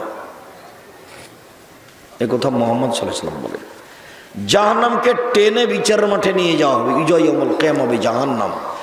জাহান্নামকে টেনে হেঁচড়ে বিচারের মাঠে নিয়ে যাওয়া হবে। জাহান্নাম কথা বলতে পারে, অবাক! জাহান্নাম কথা বলতে পারে। লা ইয়াজালু তুলকা ফিন্নার ওয়া তাকুলু হাল মিন মাজিদ। জাহান্নামে মানুষকে দেওয়া হবে, আর জাহান্নামকে বলা হবে, হালিম তালা, তুমি কি পূর্ণ? জাহান্নাম তুমি কি পূর্ণ? জাহান্নাম তুমি কি পূর্ণ? তখন জাহান্নাম বলবে, হালমিম মাজিদ, আর কি কিছু আছে? এই কথা বলবে। যেমন জাহান্নাম বলবে আর কি কিছু আছে, ফাওয়াজা কাদাম রব্বুল ইজ্জতে, তখন আল্লাহ তাআলা তার পাটাকে জাহান্নামে ঢুকিয়ে দিবেন। ফায়ানজাবি বাজান, তখন জাহান্নামে কিছু অংশের মধ্যে ঢুকে আঁটো সাঁটো লেগে চিপে এভাবে আঁটো সাঁটো হয়ে যাবে। আর জাহান্নাম বলবে, কত কত কত, যথেষ্ট যথেষ্ট যথেষ্ট। এই ছেলে, তোমার মৌলানা সাহেব বলেছেন ঠনঠনিয়া থেকে এসে বগুড়া, যে আল্লাহ নিরাকার। আল্লাহ কি? নিরাকার। তো আল্লাহ যে পা ঢুকিয়ে দিলেন, তখন জাহান্নাম যে ভর্তি হয়ে গেল গো। তো নিরাকার হলে ভর্তি হবে কি দিয়ে? আমার পা, মানে পা আছে, কান আছে, চোখ আছে। ওই হাদিসের কথা ভুলে গেলে, যে রাসূল সাল্লাল্লাহু আলাইহি ওয়াসাল্লাম বলছেন, আমার উম্মতের 70,000 মানুষকে বিনা হিসাবে আল্লাহ জান্নাতে দিবেন, প্রত্যেক হাজারের সাথে আরো 70,000। অসালাসা হাসায়াত মিন হাসায়াত রব্বি, আমার প্রতিপালক জাহান্নাম থেকে 3 অঞ্জলি মানুষ জাহান্নাম থেকে বের করে জান্নাতে দিবেন। আমার প্রতিপালক 3 অঞ্জলি মানুষ জাহান্নাম থেকে বের করে জান্নাতে দিবেন। তাহলে হাত দিয়ে উঠিয়ে বের করে দিবেন। হাত আছে কেমন? তার মতো যেমন, তাকে যেমন সাজে। তাই ডক্টর শহীদুল্লাহ বলেছিলেন মৌলানা আব্দুল্লাহিল কাফি আল কুরাইশিকে, জনাব মৌলানা আব্দুল্লাহিল কাফি আল কুরাইশি, শোনেন, আল্লাহর হাত কি জাহান্নামের চেয়ে ছোট? তো জাহান্নামের চেয়ে বড়। যখন জাহান্নাম থেকে মানুষ নেবেন, তখন সবই তো চলে আসতে পারে, ফেরাউনও তো আসতে পারে। তো মৌলানা আব্দুল্লাহিল কাফি আল করেছিলেন, জি জনাব, ঠিক বলেছেন, আল্লাহর হাত জাহান্নামের চেয়ে বড়, এ কথাই ঠিক। তবে অন্তরে ঈমান থাকবে না যার, হাতে আসার সুযোগ হবে না তার। অন্তরে ঈমান থাকবে না যার, অঞ্জলিতে আসার সুযোগ হবে না তার। খুব সাবধান, কিছু ঈমান থাকে যেন, ঈমান বিক্রি করবেন না। আরে এই ছেলে, তোমরা পাশে দাঁড়ায় না, আমরা আলোচনার শেষে চলে এসেছি, পাশে দাঁড়ায় না। বিচারের মাঠে জাহান্নামকে টেনে নিয়ে যাওয়া হবে। জাহান্নাম কথা বলতে পারে, আর জাহান্নামীদেরকে বেঁধে জাহান্নামে নিয়ে যাওয়া হবে। আল্লাহ বলছেন, খুজুহু ফাগুল্লুহু সুমাল জাহিমা সাল্লুহু, একে ধরো, একে শিকলবন্দি করো, একে টেনে হেঁচড়ে জাহান্নামে নিয়ে যাও। পিছন দিকে হাত বাঁধা থাকবে। তাহলে কি বিচারের মাঠে কেউ পালিয়ে যেতে পারবে? পালিয়ে যেতে তো পারবে না, কিন্তু পিছন দিকে হাত বাঁধা থাকবে কেন? অপমান করার জন্য। গায়েবান্ধা পলাশবাড়ির মুজিবুর বিএসসি বলেছিলেন, আমি জেলে নিজে থেকেই যাব, আমার হাতে যেন হাত করা না দেওয়া হয়, এটা লজ্জার ব্যাপার। ইন্দিরা গান্ধীর হাত পিছন দিকে বাঁধা থাকবে, কেউ খুলতে পারবে না। ফেরাউনের হাত পিছন দিকে বাঁধা থাকবে, কেউ খুলতে পারবে না। স্বৈরাচারী স্বেচ্ছাচারী মানুষের হাত পিছন দিকে বাঁধা থাকবে, কেউ খুলতে পারবে না। জাহান্নামের উল্লেখযোগ্য শাস্তি হলো আগুন।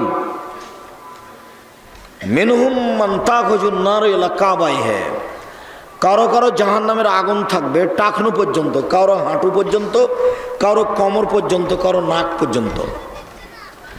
জাহান্নামের আগুনের পাহাড় থাকবে, সাউরহিকুম সাউদা, ওকে উঠতে বলা হবে, ওকে নামতে বলা হবে। জাহান্নামে প্রতি 24 ঘন্টায় 70 বার তাকে আগুন দিয়ে জ্বালানো হবে। জাহান্নামের আগুনের ক্ষমতা দুনিয়ার আগুনের চেয়ে অনেক বেশি। যেই খড়গুলির ওপরে বসে আছেন, এই খড়ে ভাত রান্না করতে যত সময় লাগবে, কাঠের খড়িতে তার চেয়ে কম সময় লাগবে। তবে তেঁতুল কাঠের খড়িতে তার চেয়ে কম সময় লাগবে, গ্যাসের চুলাতে তার চেয়ে কম সময় লাগবে। যেই আগুনে লোহাকে গলিয়ে রড বানানো হচ্ছে অনেক কিছু, সে আগুনের ক্ষমতা আরো বেশি। তাহলে ওতে ভাতের পাতিল দেওয়াই যাবে না। ওই আগুনে কি ভাতের পাতিল দেওয়া যাবে? যেখানে লোহা কি হয়, গলে যায়, সেটার আগুনের ক্ষমতা ভিন্ন। তো মানুষের কাছে আগুনের ক্ষমতা বিভিন্ন ধরনের, আল্লাহর কাছে আছে। সম্মানিত দিনী ভাই বোন, জাহান্নামকে একটু ভয় করবেন। জাহান্নামের উল্লেখযোগ্য খাদ্য হলো জাক্কুম, কাঁটাযুক্ত গাছ। গুঠে বেগুনের গাছ আমরা দেখেছি চাঁপাইনবাবগঞ্জে, বেগুনের গাছের মতো মাটির উপরে ছড়িয়ে থাকে, ছোট ছোট ফল হয়, ফলের ভিতরে বেগুনের বীজের মতো বীজ থাকে, পেকে গেলে লাল হয়ে যায়। গাছটা যখন পেকে যায় তখন শুধু কাঁটা দেখা যায়। এটা হলো জাক্কুম গাছের তুলনা। জাক্কুম গাছের কাঁটা খেতে থাকবে, এটাই হলো গলায় বেঁধে যাবে, ভিতরে যাবে না আর বাইরেও আসবে না। তার মানে ও মরবেও না, ও বাঁচবেও না। মাথা দেখেছে? আল্লাহ কেন বললেন শয়তানের মাথার মতো? তো বিদ্বানগণ বলছেন যে আল্লাহ এটা খারাপ, খারাপ এ কথা বলেছেন। আবুল আলা মওদুদি রাহিমাহুল্লাহ বলছেন, আরে না না না না, মানুষ যেমন রূপক কথা বলেও বুঝে, আল্লাহ তেমন রূপক কথা বলেন। মানুষ বলে লোকটা এত ভালো, একটা এত ভালো মনে হচ্ছে যেন ফেরেশতা। তো মানুষ তো ফেরেশতাকে দেখেনি, তবু বলেও বুঝে। মানুষে বলে মেয়েটা এত সুন্দরী, মেয়েটা এত সুন্দরী, মনে হচ্ছে যেন পরী।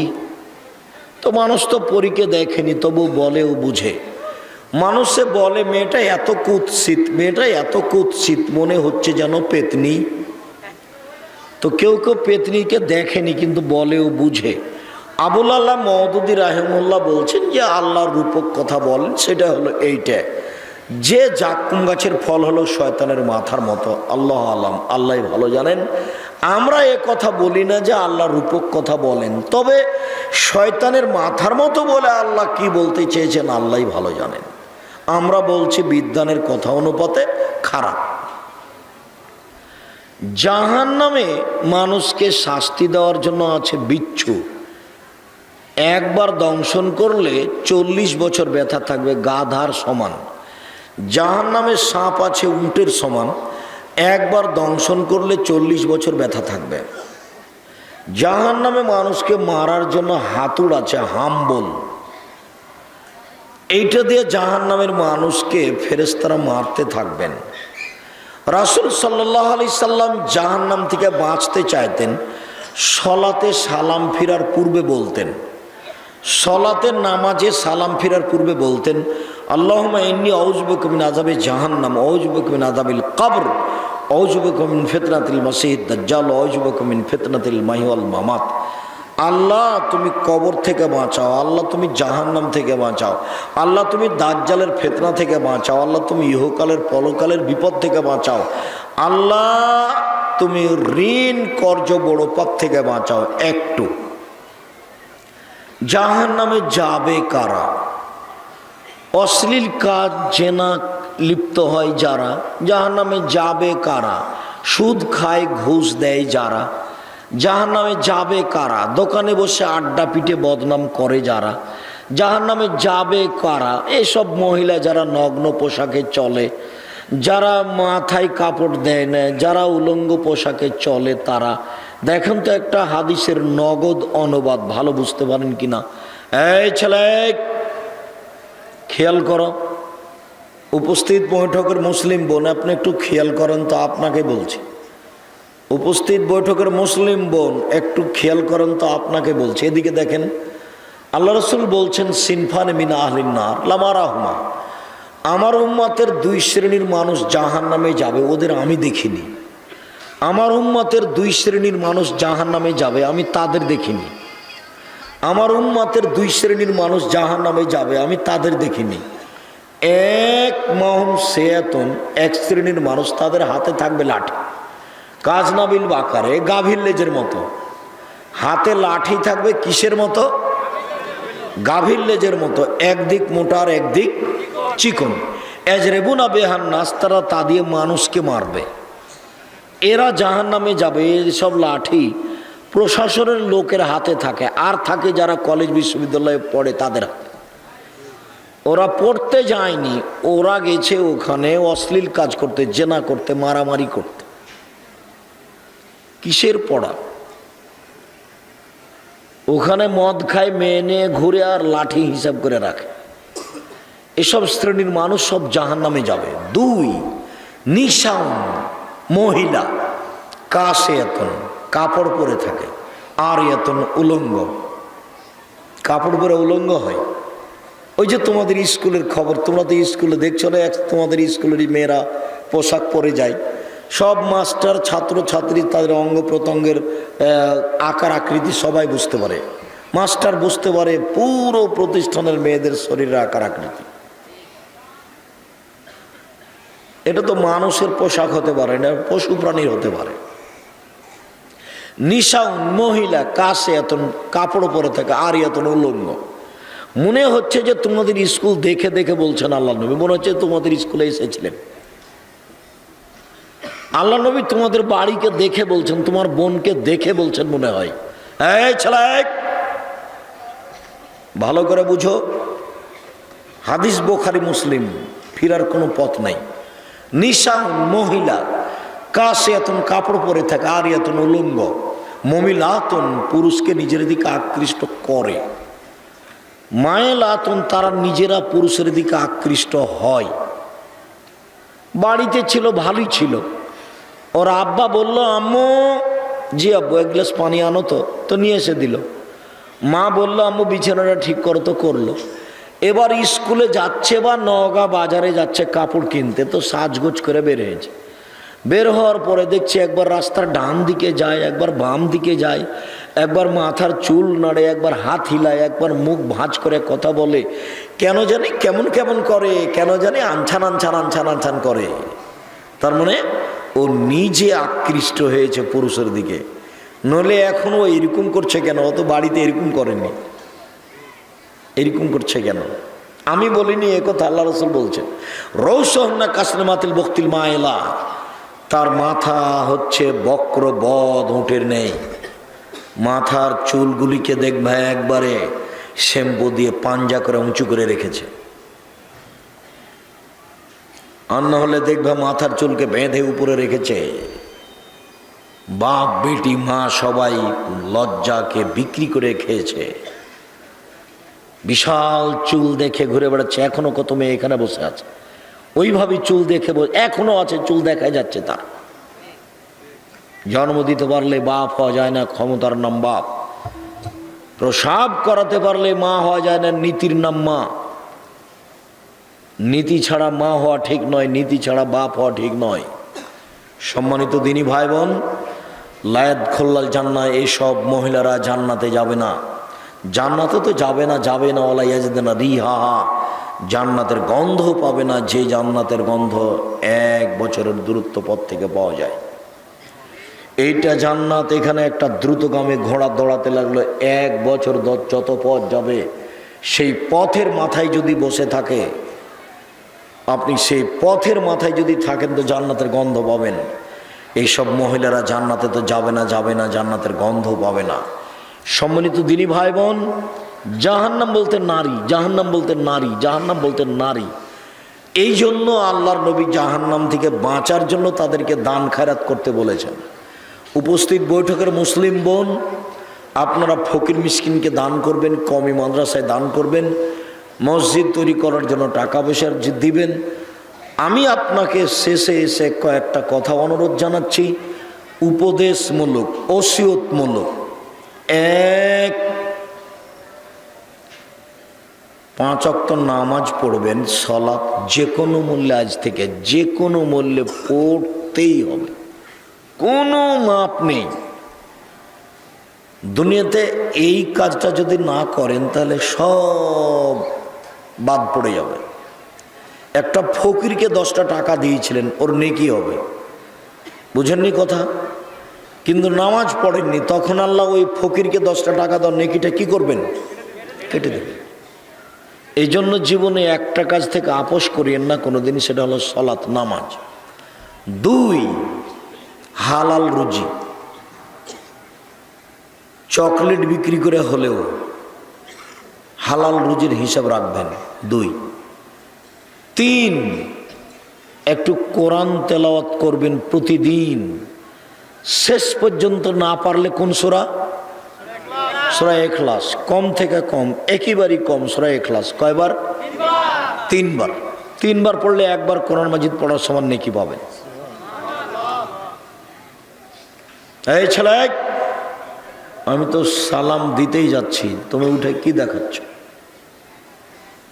কথা মূল্যায়ন করার চেষ্টা করো।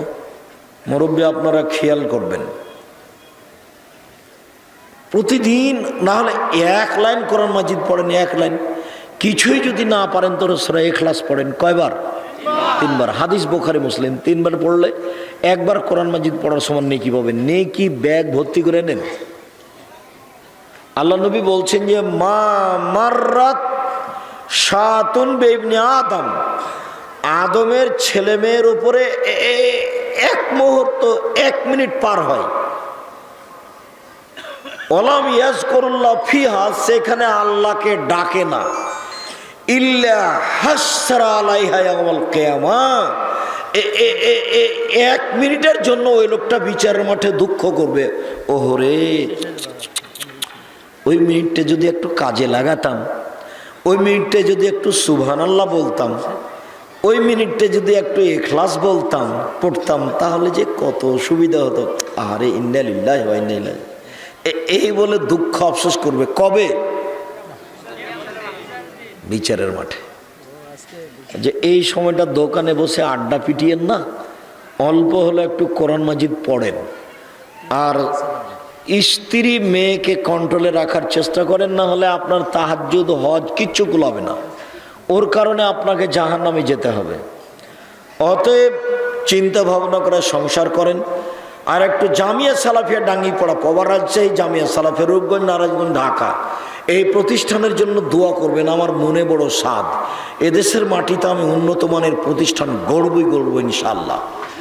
জামিয়া সালাফিয়া ডাঙ্গিপাড়া, পবার রাজশাহী, জামিয়া সালাফিয়া রূপগঞ্জ, নারায়ণগঞ্জ, ঢাকা, এই 2 প্রতিষ্ঠানে এখন 2957 জন ছেলে মেয়ে পড়াশোনা করে।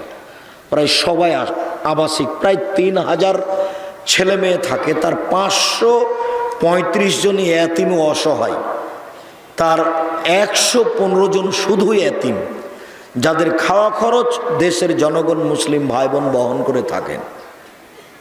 535 জন অসহায় ছেলে মেয়ে এতিম থাকে, তার মধ্যে 115 জন শুধুই এতিম। কেউ যদি এতিম লালন পালন করে, সে আর আল্লাহর নবী একসাথে জান্নাতে এভাবে থাকবেন। তো জামিয়া সালাফিয়াকে মূল্যায়ন করিয়েন। 2 প্রতিষ্ঠানের শিক্ষক শিক্ষিকা হলো 156 জন, বেতন লাগে প্রতি মাসে প্রায় 17 লক্ষ।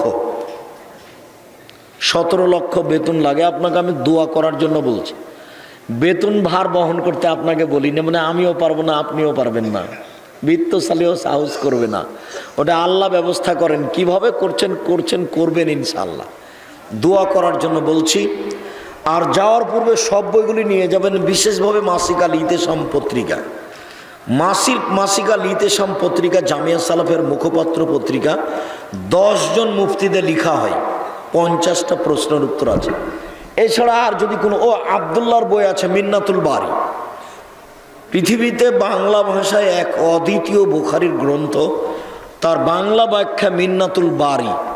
মিন্নাতুল বারি আব্দুল্লাহর লেখা, মিন্নাতুল বারি আমরা হাদিস মানতে বাধ্য। আর কোনো যদি তাফসিরের বই থাকে, তাওজিহুল কোরআন ব্যতিক্রম তাফসির, অন্যান্য বইগুলি সহ কে বড় লাভবান কে বড় ক্ষতিগ্রস্ত, আদর্শ নয় এই আদর্শ পরিবার। আর আমার দিনী মুসলিম বোনদেরকে বলছি, আপনারাও বই পুস্তক দেখেন। আব্দুল্লাহর আমার বইগুলি সকল দিনই ভাই বোনকে আমি এই বিষয়ে সতর্ক করে স্টেজ থেকে বইগুলি সংগ্রহ করার অনুরোধ রেখে আজকের আলোচনা এখানে শেষ করছি। উত্তর নিন। মসজিদের নামে ব্যাংক হিসেব ছিল, তাতে জমাকৃত 3,42,000 টাকা ছিল। এর মধ্যে 3,11,000 টাকা প্রকৃত। সোনালী ব্যাংক 38,000 টাকা অতিরিক্ত দিয়েছে। এই অতিরিক্ত টাকা কোন কাজে ব্যবহার হবে? এই অতিরিক্ত টাকা ফকির মিসকিনকে দিয়ে দেন। টাকা ব্যাংকেই রাখতে হবে, এই টাকা বাড়িতে রাখতে পারবেন না। অতিরিক্ত টাকা ফকির মিসকিনকে কওমি খারেজি মাদ্রাসায় দিয়ে দেন। এই টাকা মসজিদ পারপাস কোথাও লাগায়েন না, কওমি খারেজি মাদ্রাসায় দিয়ে দেন। প্লাজো পায়জামার ব্যাপারে, প্লাজো পায়জামার ব্যাপারে কি বলবেন? মেয়েদের যেটা খুব ঢিলা ঢালা, হাঁটু পর্যন্ত দেখা যায়, এটা এক এক সময়ের এক একটা নোংরামি। প্লাজো পায়জামা চলবে না, চলবে ওই সময়তে যখন তার মেক্সি আছে টাকনুর নিচে, তখন প্লাজো পায়জামা পরবে। এটা একটা ল্যাংটা হওয়ার পথ। এই পায়জামায় পরবেন না, জ্বালিয়ে দেন আজকে বাড়িতে গিয়ে। উপস্থিত বৈঠকের মুসলিম বোন, এই পায়জামায় পরবেন না, জ্বালিয়ে দিবেন। আর ফ্যাশন বোরকা পরবেন না, ফ্যাশন বোরকা হারাম। সূর্য কি চতুর্থ আসমানে? এরই কিছু বিবরণ পাওয়া যায়। কাঁকড়া, অক্টোপাস ও স্কুইড এগুলো খাওয়া হালাল নাকি হারাম? কাঁকড়াটা বুঝেছি, বাকিগুলো বুঝিনি আমি। কাঁকড়া খাওয়া যায়, রুচি হলে খাবেন। কচ্ছপ খাওয়া যায়, রুচি হলে খাবেন। কুঁচে মাছ খাওয়া যায়, রুচি হলে খাবেন, আমরা খাই না। আরবিতে রিমান নামের অর্থ কি? রিমান, রিমা মানে গলে যাওয়া। রিমান কোনো আরবি হলো না। অজু করছি, অজু এখনো শেষ হয়নি, এই অবস্থায় বায়ু নিঃসৃত হলে পুনরায় অজু করতে হবে? জি। বায়ু চলে আসলে আবার পুনরায় অজু করবেন। জমির পরিমাণ কম, এই জন্য জমির ভাগ মেয়ে নেবে না, তাহলে কি হবে? আগে নিয়ে একদিন 2-1 বছর খাক, তারপর ফেরত দিবে। নিবে না কেন? তার ছেলে মেয়ে আছে তো, ওটা তো তার হক। বিবাহের পূর্বে একেবারে 2-1 শতক হয়, যদি ভাইয়ের বাসা আছে তো ছেড়ে দিতে পারে স্বেচ্ছায়। বিবাহের পূর্বে জেনা করে এবং পরবর্তীতে সেই পরিবারের সমর্থনে বিয়ে হয়, তাদের করণীয় কি? তোবা করতে হবে, তাদের করণীয় তোবা করতে হবে। বর্তমানে জুমার দিনে মহিলারা কি মসজিদে নামাজ পড়তে যাবে? জি। 5 ওয়াক্ত নামাজ বাড়িতে ভালো, জুমার মসজিদ মহিলাদের মসজিদে ভালো। ঈদের মাঠে যেতে বাধ্য, ঈদের মাঠে মহিলাদেরকে যেতেই হবে, যাবেই যাবে। মসজিদের সামনে কবর, গোরস্থান থাকলে সেখানে কি নামাজ হবে? জি না। অন্যথায় কবর এবং মসজিদের মধ্যে দিয়ে একটা প্রাচীর দিতে হবে। ব্রাদার রাহুল, ভারত টাইম এবং বক্তব্য সম্পর্কে একটু জানতে চাই। আমার জানা নেই, আমি যতটুকু জানি তত তো কোরআন হাদিস না জানার কথা, আল্লাহই ভালো জানে। আমার খুব একটা অবগতি নয়। আমি প্রথমে যখন যেতাম তখন দেখতাম যে আমার ব্যাগ নিয়ে থাকতো।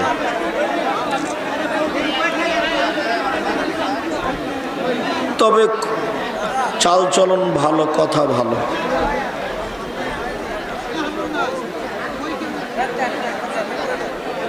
মুস্তাজাবত দাওয়া মানে কি? কি করলে মুস্তাজাবত দাওয়া হওয়া যায়? পরহেজগার হলে হওয়া যায়। মুস্তাজাবত দাওয়া মানে যার দোয়া কবুল হয়। তিনি জিজ্ঞাসা করেছেন যে কি করলে দোয়া কবুল হবে? আল্লাহর কাছে কান্নাকাটি করে বললে দোয়া কবুল হবে। সবাই নিয়ে যাবেন বইগুলো, অন্তত মাসিক আল ইতেসাম পত্রিকা ছেড়ে কেউ যাবেন না। 20 টাকা মূল্য, না কত টাকা, 25 টাকা বা 20 টাকা, ওটা কোনো মহিলা বা কোনো পুরুষ রেখে চলে যাবেন না। খোঁজ নেবেন যে মাসিক আল ইতেসাম পত্রিকা আছে কিনা। এইটাই আমার জীবনে বড় স্বাদ জামিয়া সালাফিয়া সম্পর্কে।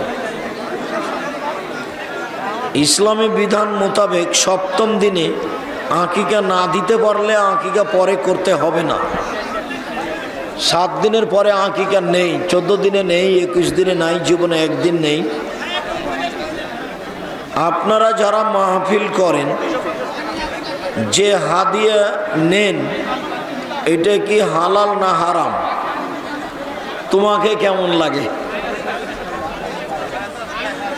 আমি আব্দুর রাজ্জাক বিন ইউসুফ, কেউ যদি কোনোদিন প্রমাণ করতে পারে যে হাদিয়া চেয়েছিল, তাহলে আমি আর কোনোদিন বক্তব্য দিব না, আমার 100 দিনের বলা। তবে কেউ স্বইচ্ছায় দিলে সেটা নিতে হয়, এটা আল্লাহ রাসূলের আদেশ।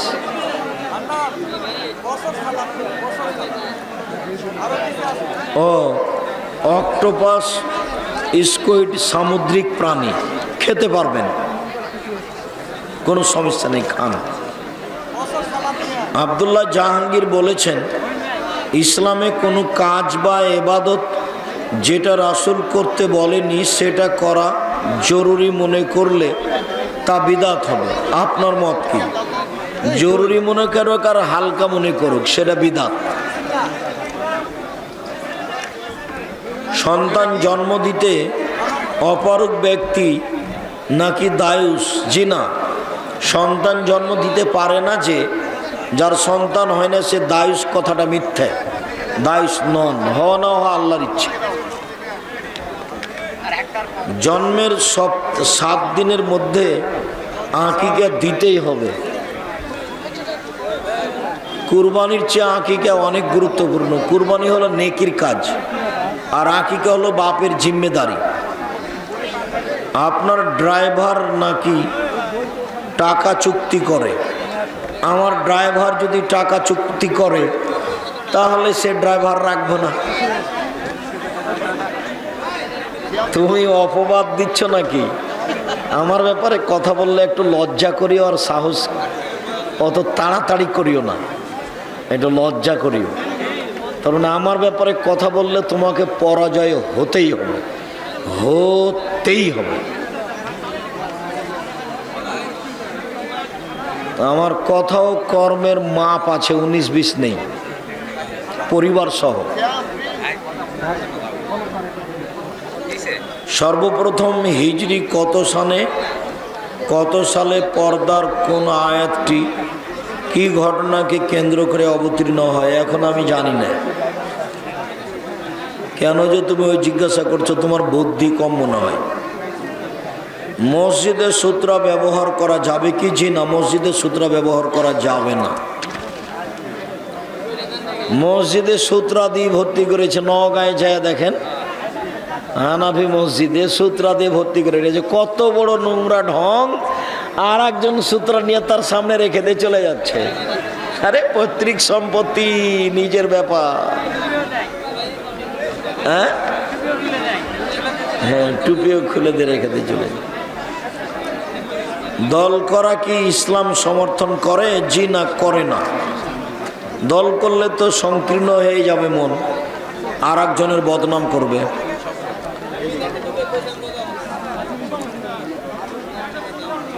আমার বাবা সুদের ব্যবসা করে, তাহলে তার টাকা দিয়ে কিনে আনা খাবার খাওয়া হালাল? যতদিন তুমি উপার্জন করনি ততদিন খাও। যখন যুবক হয়ে যাবে উপার্জন করতে পারবো, আর খাও না।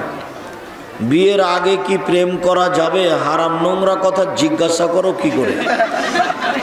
তোমার লজ্জা হয় না কেন? তুমি কি নিজেকে মানুষ মনে করো না? তুমি কি নিজেকে পশু মনে করো? তুমি কি গরু ছাগল? তুমি কি কোনো পশু প্রাণী? ও কথা জিজ্ঞাসা করো কি করে বেটা? তুমি নিজেকে মুসলমানের বাচ্চা মনে করো না? তোমার বাপ মুসলমান নয়, তোমার মা একজন মুসলিম মহিলা নয়? তুমি ও কথা জিজ্ঞাসা করো কি করে? তুমি ও কথা জিজ্ঞাসা করো কি করে? কারণ নাম সজীব রাখা যাবে? জি না। আমার মেয়েকে আপনার মাদ্রাসায় পড়াতে চাই, জানুয়ারির 1 তারিখ, 1 জানুয়ারি ভর্তির তারিখ। এখন কোনো মেয়ে ভর্তি করা যাবে না। এদেশের উন্নত মানের ব্যতিক্রম প্রতিষ্ঠান, আবাসিক।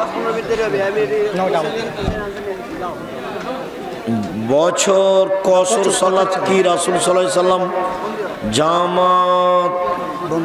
জামাত বন্ধ হয়ে পড়তেন? জি, কসর সালাত নবী করিম সাল্লাল্লাহু আলাইহি ওয়াসাল্লাম জামাত করে পড়েছেন। জোহর আসর একসাথে, মাগরিব এশা একসাথে। জোহরটাকে ঠেলে আসরে নিয়ে যাবেন, না নাহলে আসরটাকে জোহরে নিয়ে আসবেন।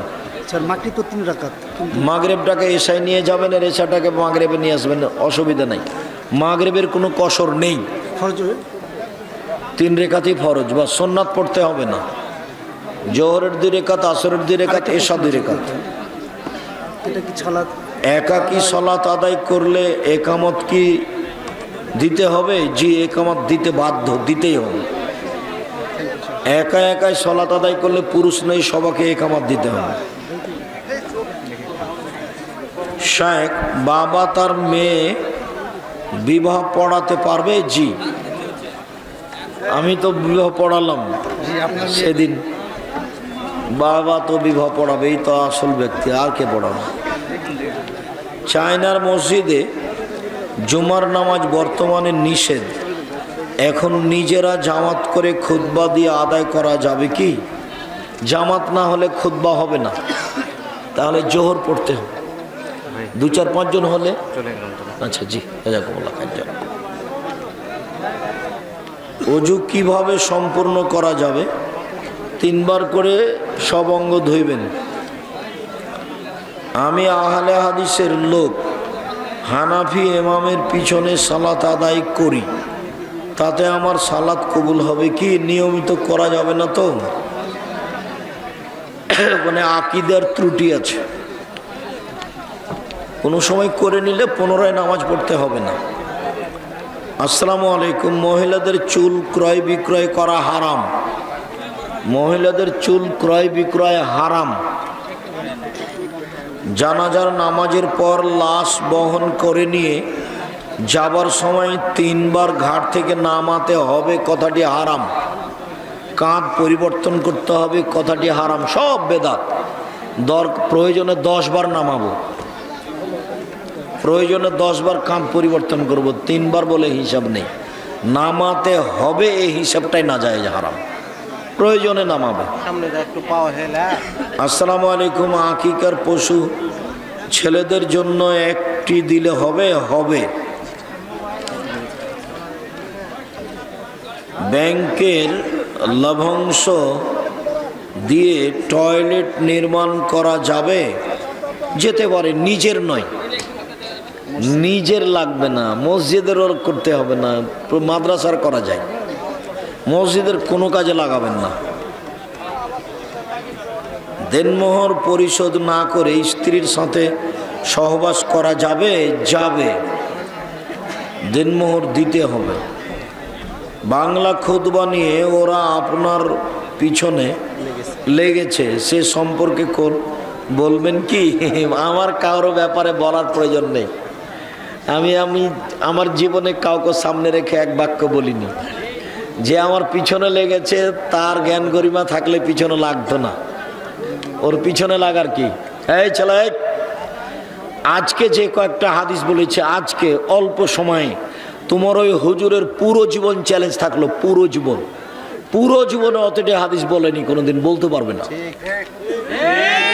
আর আমার একদিনের হাদিস, যখন আমি ভালো গতিতে বক্তব্য দিয়েছি এসব এলাকায়, একদিনে এক মাঠে যতটি বক্তব্য দিয়েছি, তোমার হুজুরের ওই বংশের ওই জাতির 50 বছর পর্যন্ত চ্যালেঞ্জ থাকলো, বিগত 50। এখন বর্তমানে যত হুজুর আছে সবকে জমা করো, দিয়ে দেখো আমি যত হাদিস বলেছি ওর জীবনে কোনোদিন ওই সময়ে তত হাদিস বলেছি কিনা। ওর বাপও বলেনি। ওর কাজ কি? ও মানুষের পিছনে লেগে বেড়া কাজ, তাই লেগে বেড়াচ্ছে।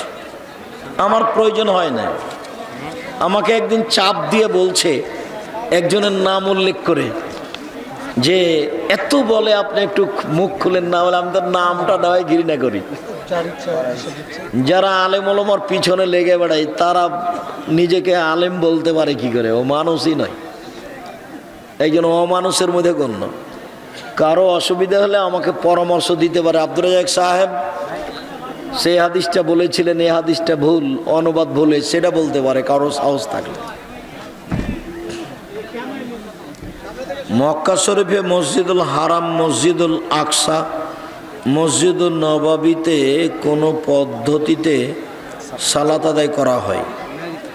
সব মসজিদে প্রায় রাসূল সাল্লাল্লাহু আলাইহি ওয়াসাল্লামের পদ্ধতিতে করা হয়। ব্যতিক্রম দুই একটা ফতোয়া সরকারিভাবে আছে, যেমন 20 রাকাত তারাবি। তাছাড়া পদ্ধতি রাসূল সাল্লাল্লাহু আলাইহি ওয়াসাল্লামের। আশরাফ সিদ্দিকী বলেছেন, চার সাহাবীর মধ্যে ওমর ফারুক চেহারা এত সুন্দর ছিল, পৃথিবীতে অত সুন্দর মানুষ সে দেখে নাই। এরকম বিবরণ এগুলো ঠিক নয়। সবাই দেখতে সুন্দর ছিলেন, কেউ কারো চেয়ে ভালো ছিল ওরকমই হিসাব করার দরকার নেই। আশরাফ সিদ্দিকী আরও বলেছে, মিলাদ মিলাদ কেয়াম আছে, 100 কোটি টাকা বাজিয়া করেছে। 100 কোটি? হ্যাঁ, তার টাকা 100 কোটি আছে। সরকারি তো সাহস করবে না গো। ও যদি 100 কোটি বলে থাকে তাহলে তো ভুল বলে জগৎ তওবা করতে হবে। টাকা কোথায় পাবে? 100 কোটি টাকা এখানে আছে। 1000 টাকা বলা কঠিন আছে তার। বাড়িতে ফকির গেলে ভিক্ষা দেয় কিনা সেটাই খোঁজ নিয়ে দেখো। আরও কোনোদিন বলেছে যে বাড়ির নাম মেহমান খানা। আর তোমাকে আমি বলছি আমার বাড়ির নাম মেহমান খানা, আমার মা বলেছে তুমি কালকে সপরিবারে আসো, 7 দিন থাকবা, তবে 3 দিন হলো মেহমানি সময়। 3 মাস থাকার পরে পর্দার সরিষা সমপরিণ ব্যতিক্রম দেখা দিলে জাতির সামনে আর কোনোদিন কথা বলবো না। 100 কোটি টাকা কি এখানে আছে? আপনার পাগড়ি পরেন না কেন? এটা হলো আদর্শগত সুন্নাত। পরা ভালো, না পড়লে কোনো সমস্যা নেই। স্ত্রী প্রেগনেন্ট থাকা অবস্থায় কত মাস পর্যন্ত সহবাস করা যাবে? সহবাসে কোনো সমস্যা নেই। পেটে বাচ্চা আছে, আপনার স্ত্রী সমস্যা মনে না করলে সহবাস বাচ্চা প্রসবের পূর্ব পর্যন্ত কোনো সমস্যা নেই। বাচ্চা প্রসব হয়ে গেলে আপনাকে ওর ভালো হওয়া পর্যন্ত থামতে হবে, ঊর্ধ্বে 40 দিন। বাচ্চা প্রসব হয়নি যতক্ষণ, হওয়ার পূর্বে মিলতে পারেন তাদের গতিতে, শারীরিক গতিতে কোনো সমস্যা নেই। এখানে কোনো বাধা বিঘ্ন নেই।